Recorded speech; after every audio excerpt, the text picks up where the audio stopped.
பேரன்பு கொண்ட சொந்தங்கள் யாவருக்கும் வணக்கம். இன்றைக்கி இந்த வீடியோவில் எதை குறித்து பேச போகிறோம் அப்படின்னு பார்த்தீங்கன்னா, ஒரு மனிதனுக்கு மதிப்புங்கிறது ரொம்ப முக்கியம்.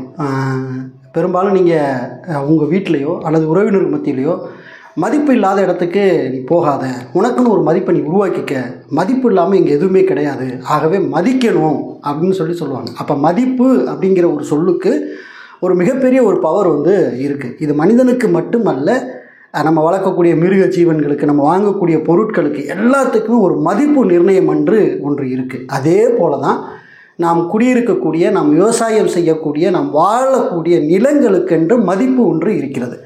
இந்த மதிப்பை வைத்து தான் விற்பதும் நிலத்தை வாங்குவதும் நிர்ணயம் செய்யப்படுகிறது. இந்த மதிப்பை நான் பட்டாதாரராக இருக்கேன், இப்போ என் நிலத்துக்கு நானே ஒரு மதிப்பு நிர்ணயம் பண்ணி தான் நான் விற்பேன் அப்படின்னு முடிவை நாம் எடுக்க முடியாது.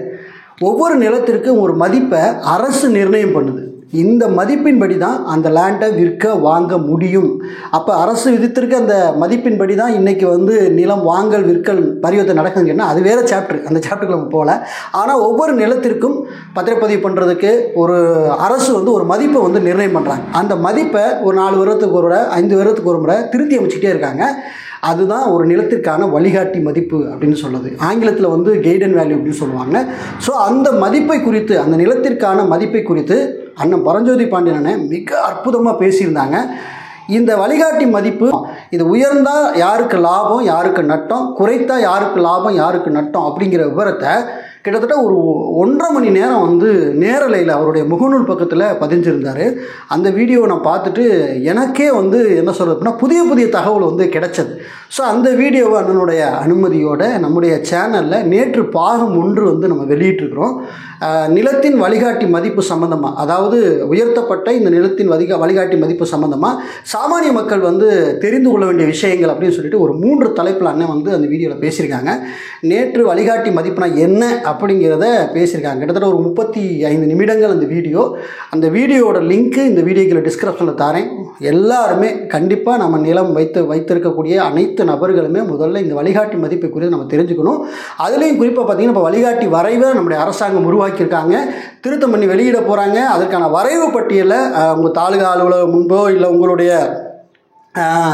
பதிவுத்துறை அலுவலகத்துக்கு முன்போ வச்சிருக்குன்னு சொல்கிறாங்க. ஸோ நீங்கள் நேரடியாக போய் அந்த வழிகாட்டி மதிப்பின் மீது ஏதாவது ஆட்சேபனை இருந்தால் நீங்கள் நேரடியாக மனு கொடுக்கலாம், அல்லது நீங்கள் எழுத்தொடியில் தெரிவிக்கலாம், இல்லை நேரடியாக நீங்கள் புகார் கொடுக்கலாம்ங்கிற மாதிரி சொல்லியிருக்காங்க. ஸோ இன்னும் ஒரு 4-5 நாட்கள் தான் அதற்கான டைம் இருக்குது. ஆகவே உறவுகள் கண்டிப்பாக நீங்கள் எல்லோரும் தெரிஞ்சுக்கணும். பார்ட் 1 வீடியோ வெளியிட்டிருக்கிறேன், அதை பாருங்கள். இன்றைக்கி இந்த வீடியோ பார்ட் 2 நம்ம வெளியிடுகிறோம். இந்த வீடியோவை எல்லோரும் மறக்காமல் பார்த்துட்டு இந்த 3 வீடியோக்களையும் உங்களுடைய நண்பர்கள், உங்களுக்கு தெரிந்த எல்லாருக்கும் ஷேர் பண்ணுங்க அப்படிங்கிற தகவலை கேட்டுக்கிறேன். நேற்று தொடர்ச்சியான வீடியோ இன்றைக்கு பாருங்க. நன்றி உறவுகளே.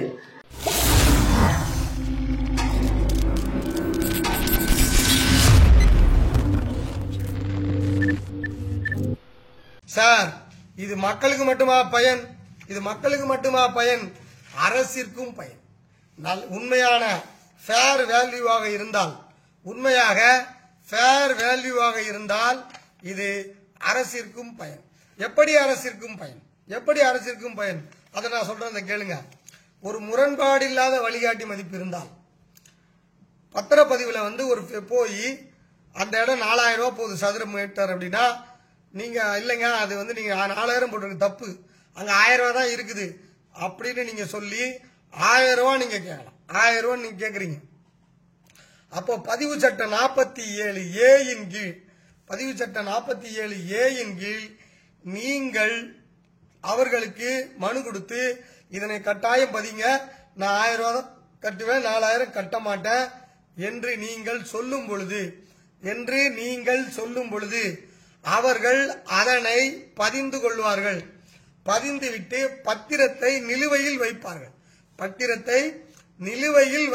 பத்திரத்தை நிலுவையில் வைத்தால் அந்த பத்திரம் மாவட்ட வருவாய் அலுவலர் முத்திரை, துணை ஆட்சியர் முத்திரை, அதாவது டிஆர்ஓ ஸ்டாம்பு, ஆர்டிஓ ஸ்டாம்பு, அந்த அதிகாரியின் கீழ் அந்த அத்தாரிட்டி கிட்ட போய் நிற்கும்.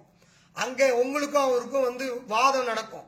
ஐயா, அந்த ஊர்ல சதுர மீட்டர் 1000 ரூபா தான் போகுது, நீங்க 4000 ரூபா போனது தப்புங்க அப்படின்னு நீங்க வாதம் செய்வீங்க. அப்போ அவங்க விசாரிச்சு உண்மையான் பார்த்து அது சரியா என்று பார்த்து அது 1000 அல்லது 2000 உயர்த்தி மீதி பணத்தை கட்டிடுங்க அப்படின்னு சொல்லி 47A கீழ் ஸ்டாம்ப் கோட்டாட்சியர், ஸ்டாம்ப் மாவட்ட வருவாய் அலுவலர்கிட்ட, காம்பிடன்ட் அத்தாரிட்டி கிட்ட போய் அது நிலுவையில் அது அங்க இருக்கும். அப்ப அவர்களிடம் போனா என்ன நடக்கும்? அப்போ அங்க பெண்டிங் ஆகும், பத்திரம் அங்க பெண்டிங் ஆகும். கிட்டத்தட்ட 2019ஆம் ஆண்டு ஒரு கணக்க 2020ல மாநில பதிவுத்துறை தலைவர் ஒரு சர்க்குலர்ல வெளியிடுறார். 2019ஆம் ஆண்டு மட்டும் நிலுவையில் இருந்த பத்திரங்களை 2020ல அவர் வெளியிடுறார் சர்க்குலர்ல. மாநில பதிவுத்துறை தலைவர் எப்படி வெளியிடுறார் அப்படின்னா, அந்த சர்க்குலர்ல circular number 19000 circular number 19000 L2 section 2021 L2 section 19000 circular சொல்றாரு, ஐயா சென்னை, கோவை, கடலூர், மதுரை, சேலம், தஞ்சாவூர், திருநெல்வேலி, திருச்சி, தூத்துக்குடி, வேலூர், விருதுநகர் ஆகிய மொத்த இடங்களிலும் சேர்த்து மொத்தம் 47A கீழ் 47A பிரிவு 1 கீழ் 864 பத்திரம் பெண்டிங்ல இருக்கு. அதற்கு பிறகு 1809 பத்திரம் 47A 3 கீழ பெண்டிங்ல இருக்கு. இதற்கான பணம் எல்லாம் எப்பையா வரும், இதுக்கு பணத்தெல்லாம் எப்ப கொடுப்பீங்க அப்படி என்று அவர்கள் வசூல் பண்ணுவீங்கன்னு ஸ்டாம்ப் ஆர்டிஓ கிட்டையும் ஸ்டாம்ப் டிஆர்ஓ கிட்டையும் பேசுறத சர்க்குலர்ல நம்ம பாக்குறோம். அப்ப கிட்டத்தட்ட 2500 பத்திரங்கள் நிலுவையில் இருக்கு ஒரு வருஷத்துக்கு. அப்ப தமிழ்நாடு முழுக்க பல ஆண்டுகளுக்கு எத்தனை பத்திரம் நிலுவையில் இருக்கும்? இப்படி பத்திரம் முதல்ல நிலுவையில் இருந்தால் அரசுக்கு இழப்பு. எப்படி இழப்பு என்றால், நன்றாக வியாபாரம் பண்ற நம்ம தம்பிங்களுக்கு தெரியும், லாபம் முக்கியமா கேஷ் ஃப்ளோ முக்கியமா? லாபம் முக்கியமா கேஷ் ஃப்ளோ முக்கியமா என்றால் கேஷ் ஃப்ளோ தான் முக்கியம். முதல் கட்டம் முதல்ல பணம் வந்து போய்கிட்டே இருக்கணும் தொழில. அது போல பதிவுத்துறையில பதிவு நடந்துகிட்டே இருக்கணும். அதுக்கு ரெஜிஸ்ட்ரேஷன் ஃப்ளோ, அது பதிவு சுழற்சி. அந்த பதிவு சுழற்சியை பத்தி கவலையே படுறதில்ல. பதிவு சுத்திக்கிட்டே இருக்கும்போது கட்டையை விட்டுருவாங்க. அது போல இந்த ஸ்டாம்ப், இந்த பத்திரத்தை நிலுவையில் வைப்பதே பதிவு சுழற்சியை நிறுத்தி பதிவுத்துறைக்கு ஒரு இழப்பை மறைமுகமாக உருவாக்கும். வியாபாரம் கண்ணுக்கு தெரியாம நிற்கும் பதிவு சுழற்சியால. 2500 பத்திரம் நின்னா, அது 2500 பத்திரம் வெளியே போயிருந்தா அதுல ஒரு 1000 பத்திரம் தானாதி வினிமய விக்கிரய பத்திரங்களாக தானம் பெற்று விக்கிரயம் போட்டு அது பாட்டு வித்துக்கிட்டு இருக்கும். அது பாட்டு அங்க போய்கிட்டே இருக்கும். அப்போ அது தொடர்ந்து பதிவு நடந்துட்டு இருக்கும். ஒரு பாம்பு எப்படி தன்னையே சாப்பிடுகிறதோ, ஆட்டோபேகிங், தன்னையே சாப்பிடுகிறது சொல்கிறார்களோ, அதே போல் இந்த ஸ்டாம்ப் டிஆர்ஓ, இந்த ஸ்டாம்ப் ஆர்டிஓ 2 பேரும் பத்திரங்களை நிலுவையில் வைத்து பதிவு சுழற்சியை பண்றாங்க. சார் பத்திரத்தை அந்த மக்கள் தானே சார், பொதுஜனம் தானே சார் 47A போடுறாங்க. நீ ஒழுங்காக மதிப்பை நிர்ணயித்திருந்தால், வழிகாட்டி மதிப்பை ஒழுங்காக நிர்ணயித்திருந்தால், ஃபேர் வேல்யூவாக நிர்ணயித்திருந்தால் கண்டிப்பாக மக்கள் 10% போட மாட்டாங்க, 0.25% கீழே தான் போடுவாங்க. அங்கு உண்மையாவே அனாமலிட்டிஸ், முரண்பாடுகள் இருக்கிறது. இப்போ ஒருத்தர் பத்திரம் போட்டிருக்காரு, அது பெரிய சாலையில இருக்கிற வீடு இல்ல, சாலையிலிருந்து சந்தில இருக்கிறது. சந்தில இருக்கிறதுக்கு 1000 ரூபாய் தான் போடணும், சாலையில 4000 ரூபாய். ஆனா சந்துக்கும் 4000 ரூபாய் போட்டிருக்காங்க. கேட்டா அது சந்து சார், அதுவும் அதுலதான் வருது. அப்போ அவர் முரண்படுறார், அவர் அதனால அந்த பத்திரத்தை போடுறார். நான் முரண்படுகிறேன், இது சந்து 1000 ரூபாய் தான் போகும் அப்படின்னு. அப்ப இது நிலுவையில் இருக்கு சார். ஒரு வருஷம் நிலுவையில் இருந்தா பரவாயில்ல சார். இந்த முகநூல் லைவ்ல பாத்துட்டு இருக்க மக்கள்கிட்ட சொல்றேன், ஒரு வருஷம் இருந்தா பரவாயில்ல சார், சார் 2 வருஷம் இருந்தா பரவாயில்ல சார், சார் 3 வருஷம் இருந்தாலும் பரவாயில்ல சார், நிலுவையில் 5 வருஷம் இருந்தாலும் பரவாயில்ல சார். வருஷா வருஷம் 2500 பத்திரம் ஆட் ஆகிட்டே இருக்கும், இது நிலுவையில் இருந்துகிட்டே இருக்கும். திடீர்னு ஒரு நாள் என்ன பண்ணுவாங்க, கால வரையறை முடிய போகுது. இந்த சட்டத்தில் லிமிடேஷன் இருக்கு, பத்திரத்தை ரொம்ப நாள் வச்சிருக்க முடியாது. 12 வருஷம் ஆகி போச்சுன்னா பத்திரத்தை சும்மாவே ரிலீஸ் பண்ணணும்.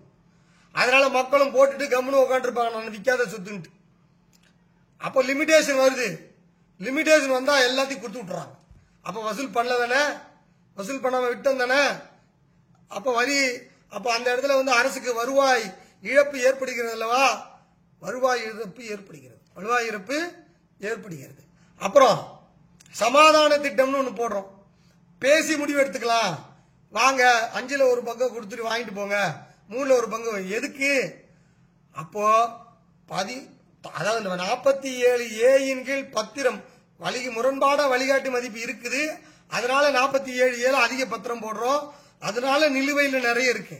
நிலுவை நிறைய இருந்துச்சுன்னா பதிவு சுழற்சி பதிவுத்துறைக்கு வருது, தன்னைத்தானே சாப்பிட்டுக்குது, ஆட்டோபேகியாக மாறுகிறது. பதிவுத்துறை தன்னைத்தானே தன்னுடைய லாபத்தை தன்னுடைய பதிவு சுழற்சியை சாப்பிட்டு வளர்ச்சியை குறைக்கிறது. அதற்கு பிறகு அங்கு மாவட்டம் முழுக்க அதிகாரிகள், கோவையில் அதிகாரி, கடலூர்ல அதிகாரி, சேலம் மதுரையில் அதிகாரி, யாரு ஸ்டாம்பு தாசில்தார், இவ்வளவு பேரும் போட்டு அதை வசூல் பண்ண முடியல. அதனால சமாதான திட்டம் அதுக்குள்ளேயும் இழப்பு. அதுக்கப்புறமும் முடியல, சமாதான திட்டத்திலையும் முடியல, அப்புறம் கொடுத்து விட்டுறது, காலவரையறையில வீணா போயிடுமேன்ட்டு கொடுத்து விட்டுறது. இப்படி வருவாய் இழப்புகளை அரசு ஒழுங்காக சந்தை மதிப்பு வழிகாட்டியை அரசு உருவாக்காததால், நிர்ணயிக்காததால் 47A அரசுக்கு இழப்பு தான். 47A அரசுக்கு இழப்பு. இது மட்டுமா? இந்த 47A இருக்கிற ஸ்டாம்ப் ஆர்டிஓ, 47A இருக்கிற ஸ்டாம்ப் டிஆர்ஓ, இவங்களுக்கு சம்பளம், இவங்களுக்கு ஆபீஸ், இவங்களுக்கு நிர்வாகம், இதெல்லாம் தேவையில்லை. இவ்வளவு மாவட்டத்துக்கு தமிழ்நாட்டில் ஒரு இடத்துலயோ அல்ல 2 இடத்துலயோ, முக்கியமான டவுன்ல 3 இடத்துல மட்டும் வச்சுட்டு 0.5% கீழே, 0.25% கீழே 47A வருமாறு பார்த்து கொள்ள வேண்டும். ஆனால் அதனை பார்த்து கொள்ளவில்லை. ஆனா இப்ப எப்படி செய்யறாங்கன்னா, 47A போறது சட்ட உரிமை, ஒரு மக்களுக்கு சட்ட உரிமை. எப்பா இந்த இடத்துல அதிகமா நீ போட்டிருக்க, அது தப்பு அப்படின்னு. இப்போ பதியவே மாட்டேன், மினிஸ்டர் சொன்னாதான் பதியவே மாட்டேன், 47A போடவே மாட்டேன் அப்படின்னு பொதுமக்களுக்கான உரிமையை ஏறக்குறைய கற்பழிக்கிறாங்க, மக்களை பலவந்தப்படுத்துதல் இருக்குல்ல. 47A போடணும், அதுதான் பதிவாளரோட கடமை. முரண்பாடு கடந்த 2 ஆண்டுகளாக பதிவுத்துறை என்ன செய்யுதுன்னா, பதிவை கற்பழிக்கிறாங்க, பதிவை வலுக்கட்டாயமா 47A பலவந்தப்படுத்துறாங்க. அப்போ எதுக்கு இந்த அக்கப்போரு? இது என்னைக்காவது ஒரு நாள் நீதிமன்றம் போய் கேள்வி மேல கேள்வி வரும், நிர்வாகம் ஒழுங்கா இல்ல அப்படின்னு ஆயிடும். இதற்கு காரணம் இந்த 47A நடக்கின்ற பதிவு சுழற்சி நிற்கிறது, இந்த சமாதான திட்ட இழப்பு, அப்புறம் காலவரையாறால பத்திரத்தை ரிலீஸ் பண்றதுனால வர இழப்பு, அதுக்கப்புறம் இப்ப பலவந்தப்படுத்துறீங்கல்ல, 47A வரக்கூடாது, 47A வரக்கூடாது அப்படின்னு நிறுத்துறீங்கல்ல, இவை அனைத்துமே இழப்பு. இந்த பத்திரமும் நடக்கிறது இல்ல, இவை அனைத்துமே இழப்பு. அப்ப ஒழுங்கா சந்தை மதிப்பு வழிகாட்டியை நிர்ணயித்திருந்தால் இந்த சிக்கல்கள் எல்லாம் குறைஞ்சு பதிவுத்துறை லாபத்தில் போகும். இன்னொன்னு கடைசியா முக்கியம், இது இழப்பல்ல, வருவாய் கசிவு. இந்த ஸ்டாம்ப் ஆர்டிஓ, ஸ்டாம்ப் டிஆர்ஓ, இவங்க 2 பேரும் இந்த அலுவலகத்துல ஸ்டாம்ப் பணக்காரன் நான் கட்ட மாட்டேன், நான் இது அதிகம் இல்ல அப்படின்னு பத்திரத்தை அங்க போட்டானா, அதுக்கப்புறம் பெரிய மனுஷங்களை பார்த்து அல்லது கையூட்டு கொடுத்து 10 லட்சம் கட்டணும் இருக்கிற இடத்துல லஞ்சம் கொடுத்துட்டு இலவசமா அல்லது குறைந்த பணத்துல வாங்கிட்டு போற வருவாய் கசிவு அங்க இருக்கிறது. 47A நிலுவையில போடுறவங்க அவ்வளவு பேருமே வருவாய் கசிவை பெரும்பாலும் ஏற்படுத்தி கொண்டிருக்கிறார்கள். ஆக இந்த 47A டிபார்ட்மெண்ட் இருக்குல்ல, இந்த பதிவுத்துறையில 47 இருக்கிற இந்த துறையே வருவாய் இழப்பு, கேஷ் ஃப்ளோ இழப்பு, பதிவு சுழற்சி இழப்பு அப்படின்னு அனைத்தும் இழந்து கொண்டிருக்கிறார்கள் அப்படின்றத நான் சொல்றேன். அடுத்ததா பதிவுத்துறையில இந்த வழிகாட்டி மதிப்பு ஒழுங்கா நிர்ணயிக்கலனா, நில நிர்வாகத்துறையில நிலத்தை எடுக்கிறாங்க. அப்படி நிலத்தை எடுக்கும் பொழுது அந்த நிலத்தை எடுக்கும் பொழுது நஷ்டஈடு கொடுக்கணும். நான் ஏற்கனவே சொன்னேன், ஏற்கனவே நிலம் எடுத்தவங்க எல்லாம் போய் ஒழுங்கா பாருங்க, உங்க வேல்யூ ரொம்ப குறைச்சிடுவாங்க. அதை போய் பார்த்து பக்கத்துல இருக்கிற வேல்யூட சம்பந்தம் இல்ல, ரொம்ப குறைவா இருக்கு, அதிகமா போடுங்க அப்படி சொல்லி கேட்டாதான் உங்களுக்கு நாளைக்கு நஷ்டஈடு கிடைக்கும். அதனால போங்க. என்ன இப்ப நிலம் இப்ப பாட்னா அதிகமா போட்டு போயிட்டாங்க. குருட்டாம்போக்குல முரண்பாடுகள், அனாமலிட்டிஸ், முரண்பாடுகளாக பதிவுத்துறை ஃபேர் வேல்யூ போடாம அவங்க பாட்டுன்னு பிக்சேஷன் பண்ணிட்டு போயிட்டாங்க, நிர்ணயிச்சுட்டு போயிட்டாங்கன்னா நாளைக்கு லேண்ட் எடுக்க நில நிர்வாகத்துறை வரும்பொழுது அதிகமா நஷ்டஈடு கொடுக்க வேண்டியிருக்கும். உங்களுக்கு ஒரு உதாரணத்தை சொல்றேன். கிருஷ்ணகிரி பதிவு மாவட்டம் வேப்பனப்பள்ளி சார்பதிவாளர் அலுவலகம், கிருஷ்ணகிரி பதிவு மாவட்டம் வேப்பனப்பள்ளி சார்பதிவாளர் அலுவலகத்துல குருபராப்பள்ளி கிராமத்துல வந்து 16ஆம் நம்பர் சர்வேல குருபராப்பள்ளி கிராமத்துல செக் பண்ணிக்கங்க. கிருஷ்ணகிரி பதிவு மாவட்டம் வேப்பனப்பள்ளி சார்பதிவாளர் அலுவலகம் குருபல்லாப்பள்ளி கிராமம் சர்வே எண் 16ல 31/3/2012 நெட்ல போய் பாருங்க. 31/3/2012ல ஒரு ஹெக்டேர் 2.5 ஏக்கர் 33 லட்சம், 30 லட்சத்துக்கு சில்லறதா இருந்தது. அதாவது 2012 வழிகாட்டி மதிப்புல. அது பதிவுத்துறையே, அது வரலாறு நான் அப்புறமா சொல்றேன், 33% குறைச்சிருச்சு 2017ல. அப்ப 20 லட்சத்துக்கு அது வந்துடும். ஆக 2012 வழிகாட்டி மதிப்பு 33 லட்சம் இருந்துச்சுன்னா 2017ல 33% குறைச்சாங்கன்னா அது 20 லட்சம் ரூபாய். அது 20 லட்சம் ரூபாய் அது வந்துருச்சு. அப்படி 20 லட்சம் ரூபாய் வந்ததனால் வழிகாட்டி மதிப்பு நில நிர்வாகத்துறை நிலத்தை எடுக்கும் பொழுது என்ன பார்க்கிறது என்றால் 1 கோடியே 23 லட்சம் பார்க்குது. 33 லட்சத்தை 1 கோடியே 23 லட்சமாக பார்க்கிறது. 1 கோடியே 23 லட்சமாக இருக்கிறது. நீங்க கவனிங்க, 2012ல ஹெக்டேர் வந்து 33 லட்சமா இருந்தது. 2017ல் அது 20 லட்சமா மாறி இருக்கிறது. அதுதான் இருக்கணும். 2017 மதிப்பு தான் இன்று வரை இருக்கணும். ஆனால் ஒரு ஹெக்டேர் 1 கோடியே 33 லட்சமாக மாறிவிட்டது. நிலத்தை எடுப்பதற்காக போற நில நிர்வாக ஆணையர் ரோட்ல ஹைவேல எப்படி நான் எடுப்பேன், இங்க 1 கோடிக்கு மேல வேல்யூ இருக்கு, நான் எப்படி நஷ்டஈடு கொடுப்பேன் அப்படி என்று அவர் விழி பிதுங்கி வெளியே வந்துருச்சு.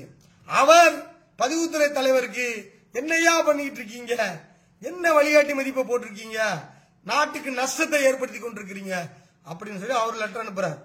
அதனை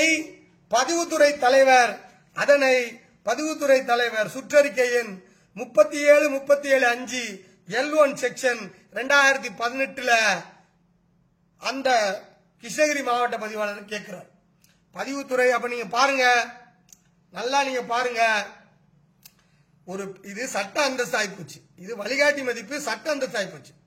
இது சட்ட அந்தஸ்து ஆயிடுச்சுன்னா இது சட்டப்படி தான் நிர்ணயிக்கணும். இது சட்டப்படி நிர்ணயிச்சது முதல் கமிட்டி 2012 இருந்துச்சு ஒரு கமிட்டி. அதுக்கப்புறம் 17ல 33% குறைச்சது கமிட்டி. அப்போ அந்த 30 லட்சம் ஹெக்டேர் இருந்தது, ஒரு ஹெக்டேர் 20 லட்சமா 17ல வந்துருச்சு.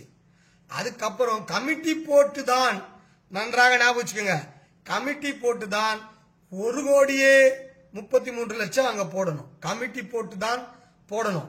அப்படி கமிட்டி எப்படி போடுனா, பதிவுத்துறை தலைவர் மாவட்ட சார்பதிவாளர் அறிக்கையை மாவட்ட பதிவாளருக்கு அனுப்ப, மாவட்ட பதிவாளர் அங்க விலை ஏறிடுச்சு சார், பக்கத்துல அந்த மாதிரி போட்டாங்க சார், அதனால சொல்லி டிஐஜி கிட்ட பர்மிஷன் வாங்கி பதிவுத்துறை டிஐஜி என்ன பண்ணணும்னா ஐஜி கிட்ட போய் அமெண்ட்மெண்ட்ல சேர்த்து, கமிட்டி மாசம் வருஷம் அக்டோபர்ல கூடும், அங்க கொடுத்து அங்க ஏத்தி தான் இந்த வழிகாட்டி மதிப்பு ஏத்தணும்.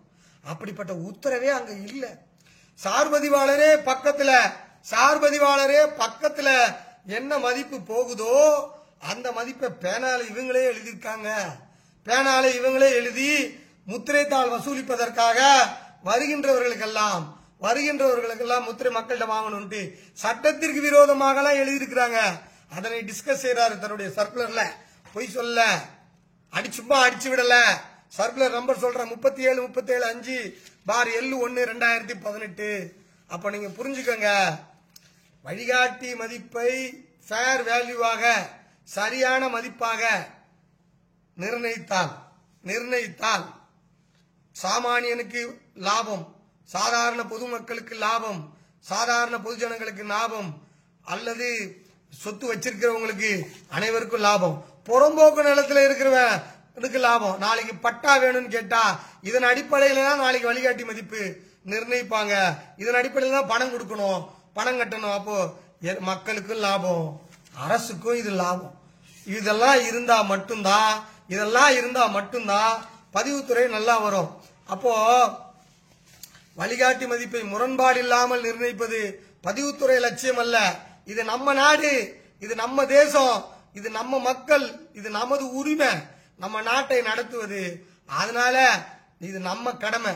முரண்பாடில்லாத வழிகாட்டி மதிப்பு சாமானியனுடைய லட்சியம். முரண்பாடில்லாத வழிகாட்டி மதிப்பு சாமானியனுடைய லட்சியம். முரண்பாடில்லாத வழிகாட்டி மதிப்பு பொதுஜனங்களுடைய, சாதாரண பொதுஜனங்களோட லட்சியம். இத பத்தி எல்லாம் கவலைப்படாம நீங்க பாத்துக்கிட்டு சினிமாவை பார்த்து டிவியை பார்த்துட்டு அரசியலை பார்த்துட்டு விட்டுறாதீங்க. ஏன் விட்டுறாதீங்கன்னா இன்னும் 12 நாள் தான் இருக்கு. ஏன் விட்டுறாதீங்கன்னா இன்னும் 12 நாள் தான் இருக்கு. அந்த டிராப்ட போய் நான் சொன்ன பாதிக்கப்பட்ட எல்லாரும் போய் பார்த்து செய்யணும். இன்னும் இறுதியா வரி விதிப்பை பத்தி நான் சொல்லணும். அதாவது ஒரு சாமானிய, ஒரு சாதாரண பொதுஜனம், ஒரு தமிழ் கவிஞர், ஒரு ஸ்ட்ராட்டஜிஸ்ட், அந்த காலத்துல பெரிய ஸ்ட்ராட்டஜிஸ்ட், சங்க காலத்துல புறநானூற்றுல பிசிராந்தையார், மதுரை பாண்டிய நாட்டை சேர்ந்த பச்சை தமிழன் பிசிராந்தையார், அவர் என்ன சொல்றாரு, ஒரு பாட்டு எழுதுறாரு. அந்த நாட்டு மதுரையில் இருக்கிற அரசன் அறிவுடை நம்பி சொல்றா, இஷ்டத்துக்கு வரி வாங்குறாரு, முரண்பாடோடு வரி வாங்குறாரு, முரண்பாடோடு வரி வச்சுட்டு இருக்காரு, மக்கள் கஷ்டப்படுறாங்க அப்படி சொல்லும் பொழுது பிசிராந்தையார், நீங்கள் கூகுள்ல சர்ச் பண்ணுங்க, உங்களுக்கு கண்டிப்பா கிடைக்கும் இந்த வார்த்தை, யானை புக்க புலம், யானை புக்க புலம் என்று அவர் சொல்றார். அப்ப இந்த பாட்டுல என்ன சொல்றாருன்னா, ஒரு நல்ல விளை நிலத்துல நல்ல உணவு விளைந்திருக்கிறது, அந்த உணவை கொஞ்சம் கொஞ்சமாக கவளமாக எடுத்து யானைக்கு கொடுத்தால் யானையும் சாப்பிடும், மிச்சம் சேமிப்புக்கும் போகும், மிச்சம் கதிரெல்லாம் அங்கு அடுத்ததற்கு உரமாக இருக்கும், மண்ணு நல்லா இருக்கும், அந்த எதிர்கால மக்கள் நல்லா இருப்பான், அந்த யானையும் நல்லா இருக்கும், அந்த யானையும் நல்லா இருக்கும் அப்படின்னு சொல்றாங்க. இல்ல சும்மா யானையே நீ அந்த விளைநிலத்துக்கு போய் சாப்பிட்டுக்கோன்னு சொன்னா என்ன நடக்கும், அது உண்பதை விட, அது மெல்லுவதை விட, அது மிதித்து, அது அழிப்பது அதிகமானதாக இருக்கும் என்று மதுரையை சேர்ந்த சங்ககால பச்சை தமிழன் புலவன், என் தாத்தா, என் முப்பாட்டன் பிசிராந்தையார் சொல்றான். யாருக்கு சொல்றான்? அரசனுக்கு சொல்றான். ஏதோ பக்கத்து வீட்டுக்கோ பொதுமக்களுக்கோ சாதாரண பூஜனுக்கு சொல்ல, தைரியமா சொல்றான் அரசனுக்கு. அப்படிப்பட்ட தமிழ்நாடு இது. அப்படிப்பட்ட தமிழ் மக்களின் வழி வந்தவர்கள் நாம அரசு கிட்ட சொல்லணும், பதிவுத்துறை ஒரு யானை, பதிவுத்துறைக்கு வரியை நாம் கவளமாக கொடுக்க வேண்டும். பதிவுத்துறைக்கு நாம் யானை கவளமாக கொடுத்தால் பதிவுத்துறையும் நல்லா இருக்கும், மாடும் நல்லா இருக்கும், மக்களும் நல்லா இருப்பாங்க. இது நம்மளுடைய சமூக கடமை, சாதாரண பொதுஜனங்களின் பொது கடமை என்பதை நான் உங்களுக்கு சொல்றேன். இதுல அரசை எதிர்க்கிறது, கட்சியை எதிர்க்கிறதுலாம் இல்ல. இது ஒரு பாசிட்டிவ் அப்ரோச். இது என்னது பாசிட்டிவ் அப்ரோச்? தைரியமா நாம் கேட்கலாம். இது நமது உரிமை, இது நமது நாடு, இது நமது அரசு, நமது மக்கள், நமது பதிவுத்துறை. இது ஒரு சாராருக்கான, பதிவுத்துறையில் வேலை செய்யற ஊழியர்களுக்கான கிடையாது. பைனான்ஸ் கமிஷன், பைனான்ஸ் நிதி திட்டம் போடுறாங்கல்ல, அந்த திட்டத்துக்காரங்க பதிவுத்துறைக்கு இன்கம் இன்க்ரீஸ் பண்ணி கொடுங்க அப்படின்னு சொல்றதுனாலதான் இப்படி நடக்குது. எப்பா இன்கம் இன்க்ரீஸ் பண்றது? யானை புக்க புலத்தை ஞாபகம் வச்சுக்கிட்டு கரெக்டா சரியான மதிப்பா, எங்க மதிப்பு இருக்கோ அங்கங்க சரியான மதிப்பா, எங்க குறைவா இருக்கோ குறைவா, அதிகமா இருக்கோ அதிகமா, சரியா இருக்கோ சரியா பிக்சேஷன் பண்ணுவதற்கு, நிர்ணயிப்பதற்கு இந்த டிராப்டை பார்த்து நீங்க அப்ஜெக்ஷன் கொடுக்கணும். அதுதான் ரொம்ப முக்கியமானது என்பதை சொல்லி அடுத்த தலைப்புக்கு போறேன். இந்த தலைப்பு தான் ரொம்ப முக்கியமான தலைப்பு. இது ஏன் முக்கியம்னு சொல்லிட்டேன். இது மக்களுக்கு இதோட பயனை முதல்ல சொல்லிட்டேன். ஏன்னா ஸ்டார்ட் வித் ஒய், ஏன்னா ஆரம்பிக்கும் போது ஏன்னு சொல்லிடணும். உங்களுக்கு நல்லதுப்பா, சாமானியனுக்கு நல்லது, நாட்டுக்கு நல்லது, உங்களுக்கு நல்லது, சாமானியனுக்கு நல்லது, நாட்டுக்கு நல்லது, நம்மளுடைய வருங்கால தலைமுறையினருக்கு நல்லது. நீங்க பாட்டு இஷ்டத்துக்கு கைட்லைன் விலை ஏறிடுச்சுன்னு, நில விலை ஏறிடுச்சுன்னு வெளிநாட்டில் வாழ்ற என்ஆர்ஐ எல்லாம் தம் பணத்தெல்லாம் உழைப்பெல்லாம் எடுத்து வந்து இங்க போட்டானா பணவீக்கம் தானே இருக்கும். வீணா போயிடுவான் இல்லையா, காசெல்லாம் இழந்துருவான் இல்லையா, அந்த பணத்தை வச்சு எவ்வளோ அவன் சம்பாதிக்கலாம் இல்லையா. அப்ப ரியல் எஸ்டேட்டுக்கு வெறும் வீக்கம் மட்டும்தான் இருக்கும், வளரவே வளராது. உண்மையான மதிப்பும் உண்மையான டிமாண்டும் ஆக்சுவல் குரோத்தும் இருக்கணுமா, உடம்பு முழுக்க இயல்பா புரோட்டீனோடு உடம்பு வளரணுமா, அடிச்சு குத்தி குத்தி குண்டு குண்டா ஆக்கி காத்தி ஏத்தி வளரணுமா என்பதை எது ஆரோக்கியம் என்று பாருங்கள். நாட்டுக்கு உண்மையான வளர்ச்சி தான் தேவை. சாமானியனுக்கு லட்சியம் என்னது, முரண்பாடால வழிகாட்டி மதிப்பு சாமானியுடைய லட்சியம் என்று நான் சொல்றேன். இப்போ இந்த வழிகாட்டி மதிப்போட வரலாறு, அரசு எப்படியெல்லாம் தத்தி தடுமாறி போயிருக்குது என்பதை இப்ப நான் சொல்றேன். இதை ஏன் சார் சொல்லணும், நீங்க நாளைக்கு போறீங்க, வழிகாட்டி மதிப்பு டிராப்ட பாக்குறீங்க, டிராப்ட்ல அது என்னன்னு அது வரலாறு புரியணும், எதிர்காலத்தை நிர்ணயிக்க பேசணும், அதுக்கு ஒரு சில சட்ட வார்த்தைகள் தேவைப்படுது, சட்ட புரிதல்கள் தேவைப்படுது. அதற்கு இப்ப நான் பேசுற டாபிக் கண்டிப்பா தேவை. நல்லா புரிஞ்சுக்கங்க. 1968ஆம் ஆண்டிற்கு முன்பு வரை, திராவிட இயக்கம் தமிழ்நாட்டிலே உருவாவதற்கு முன்பு வரை, திராவிட இயக்கத்தின் ஆட்சி தமிழ்நாட்டிலே உருவாவதற்கு முன்பு வரை பத்திரம் பதிந்தார்கள் என்றால் கிரய மதிப்பு தான் இருக்கிறது. கிரய மதிப்பு தான் இருக்கிறது. கிரய மதிப்பு 1968ஆம் ஆண்டுக்கு முன்பு வரை பத்திரம் பதிந்தார்கள் என்றால் கிரய மதிப்பு சேல் கன்சிடரேஷன் தான் இருக்கு. சேல் கன்சிடரேஷன் தான் இருக்கு. கிரய மதிப்பு தான் இருக்கிறது என்பதை நீங்கள் தெரிந்து கொள்ள வேண்டும். கிரய மதிப்பு எங்க பேசுது, ப்ராப்பர்ட்டி டிரான்ஸ்ஃபர் ஆக்ட்ல பேசுது. அப்ப அன்னைக்கு எல்லாரும் என்ன பண்ணுவாங்கன்னா, என்ன விலைக்கு வாங்கினாலும் வித்தாலும் கிரய மதிப்புன்னு என்ன காட்டுறாங்களோ அந்த மதிப்புக்கு தான் ஸ்டாம்ப் கட்டுவாங்க, அந்த மதிப்புக்கு தான் பீஸ் கட்டுவாங்க. கிரய மதிப்பு நல்லா புரிஞ்சுக்கணும், கிரய மதிப்புக்கு தான் அவங்க ஸ்டாம்ப் கட்டுவாங்க போட்டுவாங்க. அப்ப திராவிட இயக்கம் வருது, இது கிரய மதிப்புக்குன்னா மக்கள் குறைவா கிரய மதிப்பை காட்டுறாங்க, அதிகமா விற்கிறாங்க, அதனால மக்கள் தப்பு பண்றாங்க, வருவாய் இழப்பு ஏற்படுது அப்படின்னு தான் முத்திரை சட்டத்துல பிரிவு 47A கொண்டு வராங்க. முத்திரை சட்டத்துல முதலில் அறிமுகப்படுத்துறாங்க. அந்த முத்திரை சட்டம் என்ன பேசுதுன்னா, முத்திரை சட்டம் 47A என்ன பேசுது என்றால், சந்தை மதிப்பு, மார்க்கெட் மதிப்பு என்ற வார்த்தையை பேசுது. நல்லா கவனிக்கணும். 47A என்பது மார்க்கெட் மதிப்பு. இந்த மார்க்கெட் மதிப்பு படிதான் இனி ஸ்டாம்ப் பேப்பர் வாங்கணும், இனி முத்திரை ஃபீஸ் கட்டணும் அப்படின்னு 47A தான் உள்ள வருது.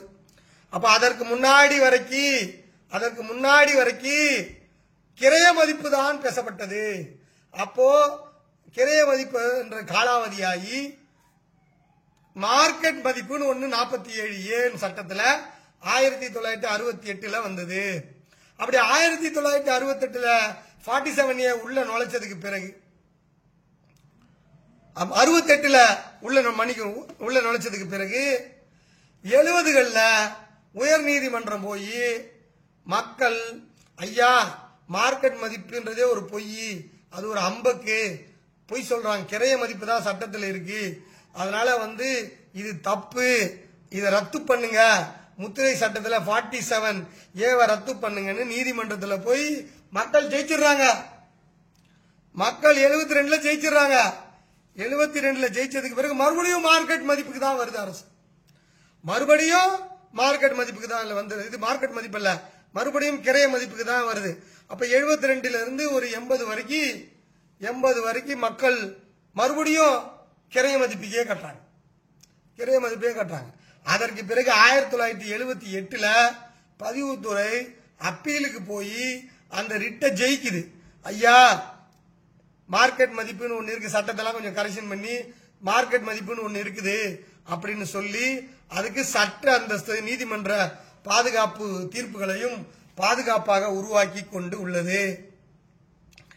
இதுக்கு பிறகுதான் மார்க்கெட் மதிப்பு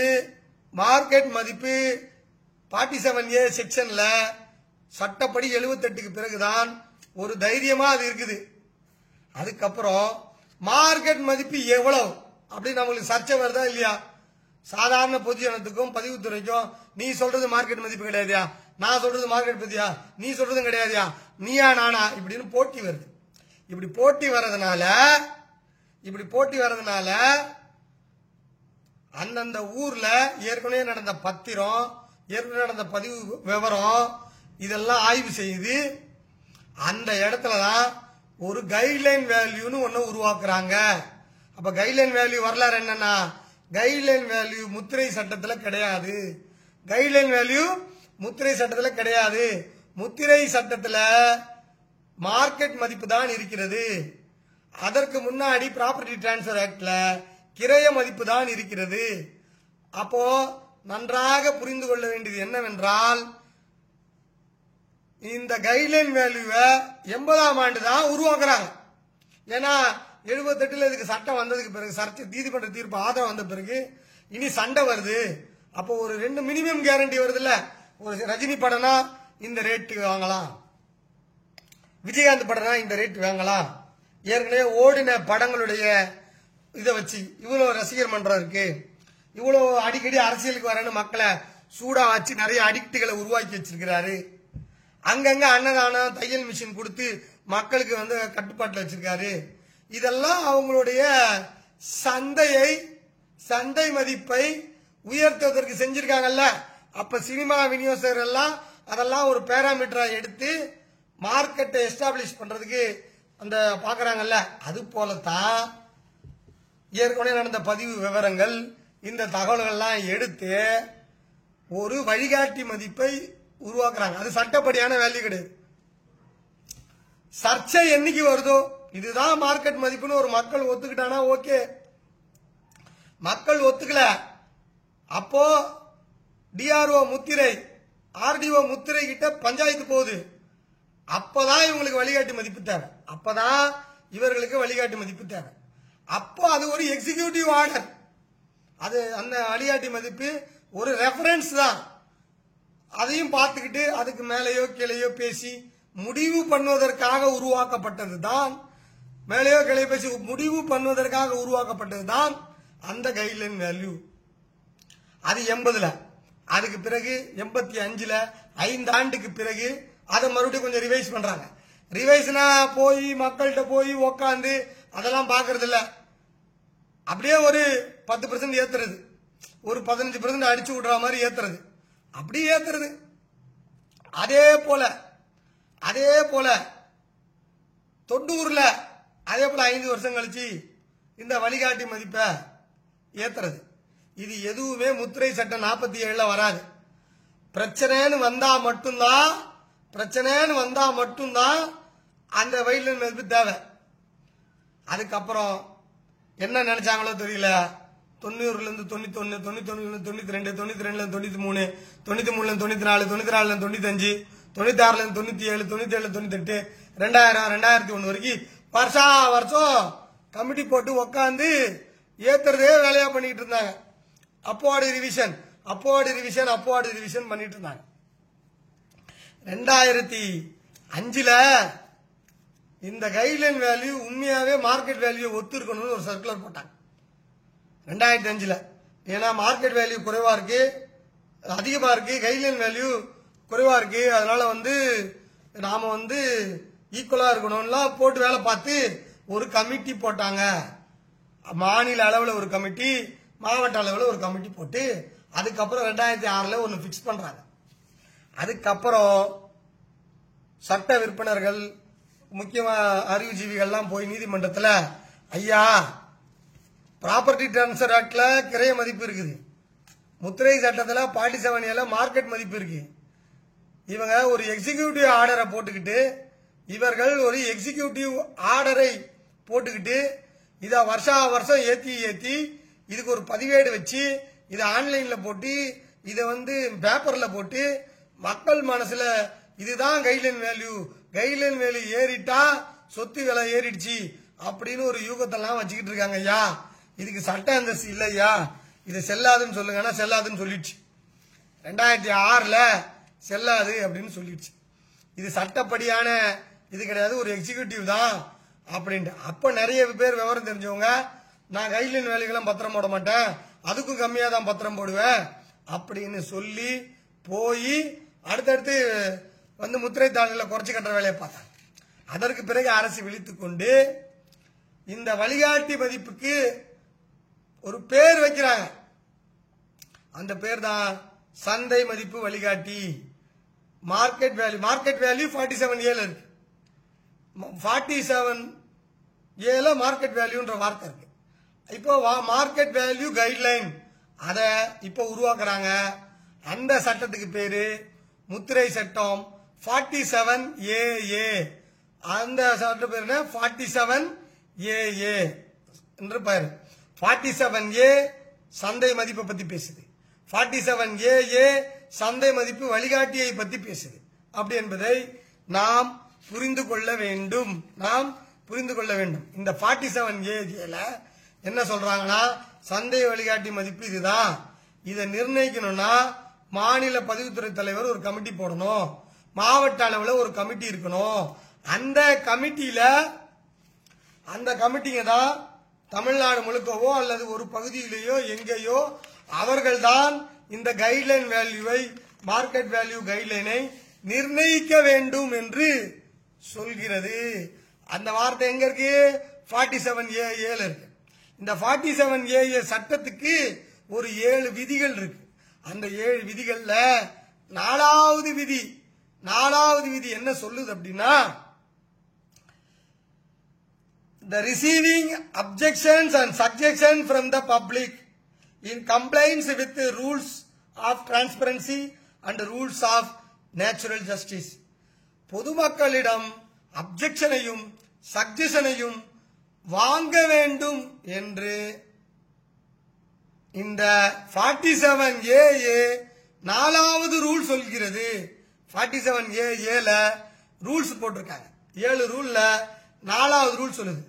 ஆக இந்த பார்வைக்கு வைத்திருக்கிறார்கள் அல்லவா, பதிவுத்துறை தமிழ்நாடு முழுவதும் வழிகாட்டி மதிப்பின் வரைவை பார்வைக்கு வைத்திருக்கிறார்கள் அல்லவா, அந்த பார்வைக்கு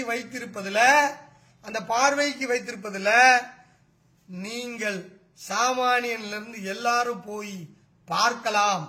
அதற்கு சட்ட அந்தஸ்து இருக்கிறது. சட்டம் போட்டதுனாலதான் 15 நாள் வச்சிருக்கிறாங்க.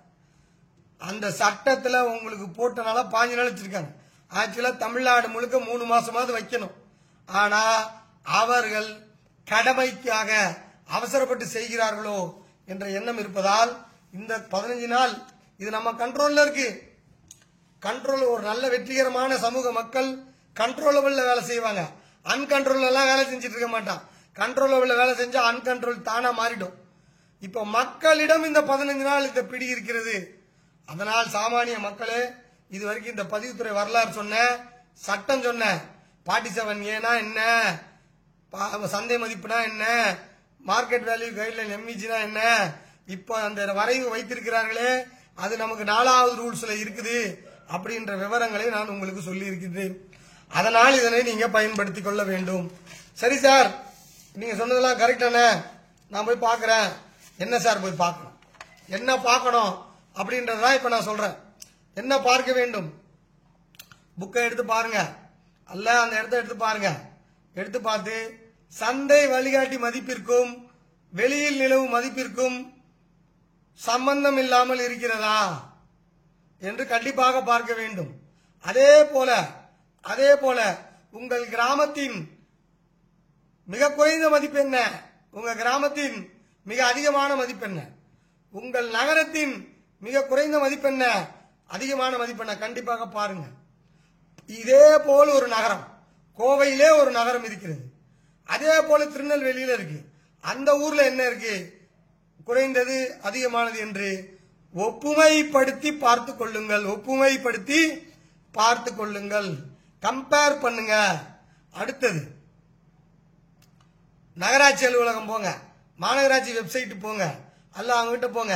நம்ம தெரு பட்டியல் எல்லாம் கொடுங்க, தெருவில் சந்து பட்டியல் எல்லாம் கொடுங்க, இப்ப புதியதாக உருவாக்கி இருக்கிற குடியிருப்புகள் விவரம் எல்லாம் கொடுங்க. புதுசா ஒரு நகர் போட்டிருப்பாங்க, இப்பதான் அதை ஊரோட சேர்த்திருப்பாங்க. எல்லாத்தையும் எடுங்க. இந்த தெரு பேர் எல்லாம் இந்த வழிகாட்டி மதிப்பில் இருக்கான்னு பாருங்க. ஒரு தெரு பேர் விட்டாலும் அந்த தெரு மக்கள் பாதிக்கப்படுவீர்கள். தெரு பேர் வரலைங்க, லிஸ்ட்ல விட்டு போச்சு, அதனால இந்த எது அதிகமானது இருக்கோ அதை தான் நீங்க போடணும். அப்பதான் நான் பத்திரம் பதிவு வேணுவான். அப்பதான் அவன் சிங்கப்பூர்ல இருந்து வேலைக்கு போயிட்டு வந்துட்டு வெல்டிங் எல்லாம் பண்ணிட்டு கிளம்பணும், சொத்து வாங்கணும்னு இருப்பான். சரி போடுன்ட்டு போடுவான். இப்ப பாத்துக்கணும், வெளிநாடு வாழ் தம்பிகள் யாரா இருந்தீங்கன்னா இப்ப போய் பார்க்கணும், பார்க்க சொல்லணும். இல்லாட்டி நீ அன்னைக்கு அவசரப்பட்டு இருப்ப. நம்ம தெரு பேரெல்லாம் வந்திருக்குதா, தெருவில் இருக்கிற சந்தெல்லாம் சந்துன்னு காட்டி வந்திருக்குதா, 1வது சந்து 2வது சந்துன்னு வந்திருக்குதா அப்படின்னு பார்க்கணும். கிராமத்தில் இருக்கிறவங்க புலையன் வாரியாக பார்க்கணும். எல்லா புலங்களும் வந்திருக்கிறதா, எல்லா புலன்களும் முதல்ல விடல் இன்றி இருக்கிறதா, விடல் விட்டு போயிட்டா அப்படின்னு பார்க்கணும். இந்த கட்சியில வேலை செய்யறவெல்லாம் பாத்தீங்கன்னா, இந்த கட்சிக்காரெல்லாம் பாத்தீங்கன்னா தேர்தல் நேரத்தில் அதுக்கு ஒரு வருஷம் முன்னாடியே கரெக்டா பூத் லிஸ்ட் எடுத்து ஓட்டு லிஸ்ட் எடுத்து செக் பண்ணி எது ஏடிஎம்கே ஓட்டு, எது டிஎம்கே ஓட்டு, எது பிஎம்கே ஓட்டு, எது மதிமுக ஓட்டு, எது பிஜேபி ஓட்டு எல்லாத்தையும் பிரிச்சு எடுத்து அதுக்கப்புறம் இதுல எப்படி திமுக ஓட்டு 100 பேர் இன்னும் 18 வயசாயிருக்கு சேராம இருக்கான், எது ஏடிஎம்கே ஓட்டு சேராம இருக்குன்னு சேர்த்து அதெல்லாம் லிஸ்ட் எடுத்து அதை எடுத்துட்டு போய் கரெக்டா உள்ள போய் உட்கார வச்சு சேர்த்து அதுக்கப்புறம் ஓட்டு லிஸ்ட் கொண்டு வந்து அதுக்கப்புறம் எல்லா கணக்கையும் உள்ள கொண்டு போய் சேர்த்து உங்களுக்கு என்ன பண்றான், உள்ள கொண்டு போய் என்ன பண்றான், உள்ள உட்கார வச்சு ஓட்டு லிஸ்ட்ல உள்ள சேர்க்கிறான். அதுதான் அவன் கடமை. ஒரு கட்சிக்காரனுக்கு அதான் கடமை. அதனாலதான் அவனை கட்சியில பொறுப்புல வச்சிருக்காங்க. அதெல்லாம் அவன் பாப்பான் லோக்கல்ல. நானும் பொறுப்பு வாங்கிட்டு இதெல்லாம் செய்யாம தூங்கிட்டு இருந்தீங்கன்னா உனக்கு அங்க ஓட்டு விழாது, வீணா போயிடும். கலப்பணி செய்யாம பெரிய மார்க்கெட்டிங் பிராண்டிங் பண்ண அர்த்தம். கீழே வேலை பார்த்துருக்கணும் கட்சிக்காரன் பூத் ஸ்லிப்ல. இது ஒரு கட்சிக்காரனோட வேலை. அதுல எவ்வளவு பொறுப்பா பண்ணுவான் கட்சிக்காரன். அதே கட்சிக்காரன் இதை செய்வானா, கண்டிப்பா செய்ய மாட்டான். அதே கட்சிக்காரன் செய்வானா, செய்ய மாட்டான். அந்த ஊர்ல இருக்கிற அந்த ஊர் நல்லா இருக்கணும், ஊர்ல எல்லாரும் சொத்து வைத்துக்கொண்டு ஐஸ்வர்யமா இருக்கணும், நிலத்தின் பயன்கள் அனைத்து தரப்பு மக்களுக்கும் போகணும், அவன் நல்லா இருக்கணும், நாளைக்கு போய் அலையக்கூடாது, நாளைக்கு போய் அடிச்சா முடிச்சான்னு போய் பாடுபடக்கூடாது, கையில் இருக்கிற சேமிப்பெல்லாம் பண்ணக்கூடாது, இழக்கக்கூடாது, சரியான மதிப்பை உருவாக்கி கொடுக்கணும் அப்படின்ற எண்ணம் கண்டிப்பா கட்சிக்காரனுக்கு வராது ஐயா. படித்த இளைஞர்கள், ஆவண எழுத்தர்கள், ரியல் எஸ்டேட் தொழில் முனைவோர்கள், சமூக ஆர்வலர்கள், நீங்க தான் உட்காந்து இதனை ஒரு 10 நாள் தான், இந்த 15 நாள் தான் இருக்கு, போய் உட்காந்து அதை எடுத்து பார்க்கணும். முதல்ல விடலின்றி இருக்கான்னு பார்த்தாலே பாதி பிரச்சனை போயிடும். சார் பதிவுத்துறையெல்லாம் கரெக்டா விடாம எழுதிடுவாங்க சார், வாய்ப்பே கிடையாது. விட்டுட்டா அவங்க சொல்லியிருக்காங்க, விட்டதெல்லாம் எது ஹையஸ்ட் மதிப்போ அதை போட்டு பதிக்கணும்னு அவங்க சொல்லிட்டாங்க. அதனால விடல் இன்றி இருக்கிறதான்றதை அவர்கள் பார்க்க மாட்டார்கள். அடுத்ததாக எப்பொழுதோ போட்டது, அப்படியே எப்போ போட்ட தார் ரோட்ல எப்போ போட்ட இதுல பேட்ச் மேல பேட்ச் போடுறோம்ல, இந்த பட்டியலை உருவாக்குனது 90ல. அதுக்கப்புறம் தெரு ஆட் ஆயிருக்கும், அப்டேட் ஆயிருக்கும், 2005ல ஆட் ஆயிருக்கு, 2012ல ஆட் ஆயிருக்கு, 2012ல உருப்படியா அப்டேட் ஆயிருக்கு. அப்போ இப்போ 10 வருஷம் ஆயிடுச்சு. தெருக்கள் மாறி இருக்கும், தெரு பேர்கள் மாறி இருக்கும். சரிங்களா சொல்ல வருது. வெள்ளக்கார பேரெல்லாம் அடுத்து கட்சிக்காரங்க தமிழ்நாட்டுக்காரங்க பேரா மாறி இருக்கும், இதெல்லாம் மாறி இருக்கும். அப்போ அதெல்லாம் ஒழுங்கா செக் பண்ணி அதெல்லாம் வந்திருக்கா, விடலின்றி வந்திருக்கிறதா என்று முதல்ல நீங்க பார்க்கணும். சரிங்கண்ணே. அடுத்து என்ன பார்க்கணும், அடுத்து நில வகை மாறி இருக்கா. நஞ்சை புஞ்சை, நஞ்சைக்கு போட வேண்டியதை புஞ்சைக்கு போட்டிருப்பாங்க, புஞ்சைக்கு போட வேண்டியதை நஞ்சைக்கு போட்டிருப்பாங்க. வீட்டு மனையை பொறுத்த வரைக்கும் வீட்டு மனைக்கு போட வேண்டியதை வணிக வளாகத்துக்கு போட்டிருப்பாங்க, வணிக வளாகத்துக்கு போட வேண்டியதை வீட்டு மனைக்கு போட்டிருப்பாங்க. வகைப்பாடுகள் மாறி இருக்கிறதா, முதலில் விடலின்றி இருக்கிறதா, வகைப்பாடுகள் மாறி இருக்கிறதா. வகைப்பாடுகள் தரம் 1, தரம் 2, தரம் 3, வீட்டு மனையிலேயே சின்ன சந்து இருக்கும், அது தரம் 5. அங்க இருக்கிறவங்க எல்லாம் பாத்தீங்கன்னா சாமானிய லேபர் கூலிகள் இருப்பாங்க. அதுக்கு நல்ல பிரைம் ஏரியா லொகேஷன் போட்டிருப்பான். கார் பார்க்கிங் இருந்துட்டு வீடு இருக்கிற மாதிரி பங்களா இருக்கிற மாதிரி வேல்யூ போட்டு வச்சிருப்பான். செக் பண்ணுங்க. வகைப்பாடுகள் மாறி இருக்கிறதா, அதற்கு பிறகு இந்த ஹெச்ஆர்என்சி லேண்ட்ல வசிக்கிறவங்க, வக்போர்டு லேண்ட்ல வசிக்கிறவங்க கண்டிப்பா போய் பாருங்க. பக்கத்து இடம் உங்க இடம்லாம் விலை ஏத்திட்டாங்களான்னு. விலை ஏத்திட்டாங்கன்னா நீங்க வாடகை கட்ட வேண்டியிருக்கும். எது சரி எது தவறு, பக்கத்துல இருக்காது உண்மையான வேல்யூவா, சம்பந்தம் இல்லாம இருக்கா, சரியான வேல்யூ, பகட்டு மதிப்பாக இருக்கிறதா. எவனோ ஒருத்தர் லோன் வாங்குறதுக்காக இஷ்டத்துக்கு லோனை போட்டு போயிட்டு இருப்பான் பகட்டு மதிப்புக்கு. அதை தான் நான் போடுவேன்னு நாளைக்கு ரெஜிஸ்டார் பிடிச்சிட்டு அந்த குறிப்பு எழுதி வச்சிருப்பாரு. அதை வச்சு இப்ப மாறி இருக்கான்னு நம்ம பார்க்கணும். பகட்டு மதிப்பு இருக்கிறதா என்பதை நாம் பார்க்க வேண்டும். அது மட்டுமா, புறம்போக்கு நிலங்களுக்கு வழிகாட்டி மதிப்பு நிர்ணயித்திருப்பார்கள். புறம்போக்கு நிலங்களுக்கு வழிகாட்டி மதிப்பு நிர்ணயித்திருக்கிறதா என்பதை நீங்க பாருங்க. ஒரே நிலத்துக்கு தெருவுலயும் வேல்யூ இருக்கும், புலையன்லயும் வேல்யூ இருக்கும். புலையன்ல வேல்யூ இருந்தா தெரு மதிப்பை காண்கன்னு அங்க இருக்கணும். அப்படி இருக்கிறதா என்பதை ஒழுங்கா பாருங்க. விவசாய நிலங்களை பொறுத்த வரைக்கும் கடைமடை, முதல் மடை, கடைமடையிலிருந்து அதுக்கு தரவாரியாக பிரித்து அதுக்கு தண்ணி வசதிக்கு ஏற்ப மதிப்பு குறையணும். அது இல்ல ஒரே பேர்ல இருக்குதா செக் பண்ணி அப்ஜெக்ஷன் கொடுங்க. நகரை ஒட்டி வார்டு எண்களுக்குள்ள விவசாய நிலம் இருக்கும். அப்ப ஒழுங்கா போட்டிருக்காங்களான்னு பாருங்க. விவசாயம் பண்ணிக்கிட்டு இருக்கிற இடத்துல மனை மதிப்பு போட்டிருக்காங்களான்னு பாருங்க. விவசாயம் செய்து கொண்டிருக்கின்ற இடங்களில் மனை மதிப்பு போட்டிருக்கிறார்களா என்று பாருங்கள். இப்படி இதுதான் நான் சொல்ல வர்றது. இப்படியெல்லாம் நீங்க எடுத்து விடாமல் இருக்கிறதா, விடலின்றி இருக்கிறதா, தெருவெல்லாம் விடாம இருக்குன்னா மாநகராட்சி நகராட்சி லிஸ்ட் உங்களுக்கே தெரியாது எத்தனை தெரு இருக்குன்னு.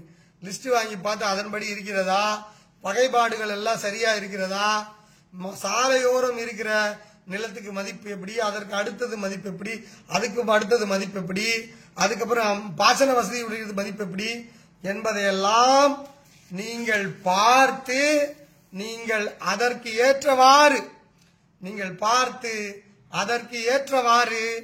நீங்கள் வழிகாட்டி மதிப்பு டிராப்ட். இந்த டிராப்ட் இன்னும் 10 நாளுக்கு தான் இருக்க போகுது.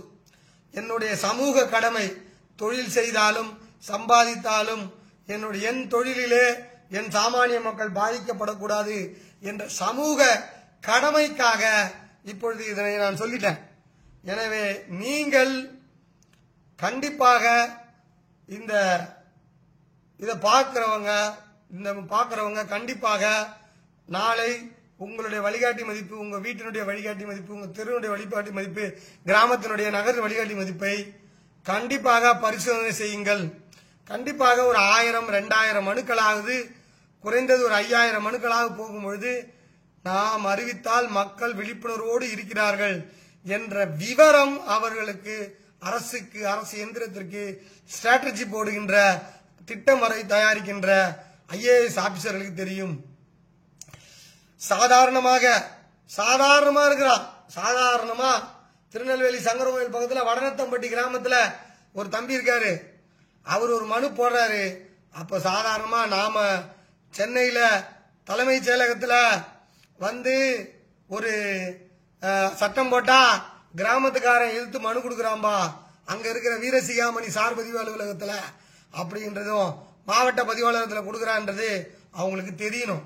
அப்பதான் நிச்சயமாக மக்கள் விழிப்போடு இருக்கிறாங்க தெரியும். எனவே என்னுடைய கடமை சொல்லிக் கொடுப்பது, டீச் பண்ணுவது. இதற்கு மேல் உங்களுடைய பார்வைக்கு நான் விட்டுவிட்டேன். வாய்ப்பிருக்கிற நண்பர்கள் இந்த லைவை மக்களுக்கு பகிருங்கள், இந்த செய்திகளை கொண்டு போய் சேருங்கள். சேர்த்து கிட்டத்தட்ட 2 மணி நேரமாக நிறைய பேர் உட்கார்ந்து முழுமையாக கேட்டுக்கொண்டிருக்கிறீர்கள்.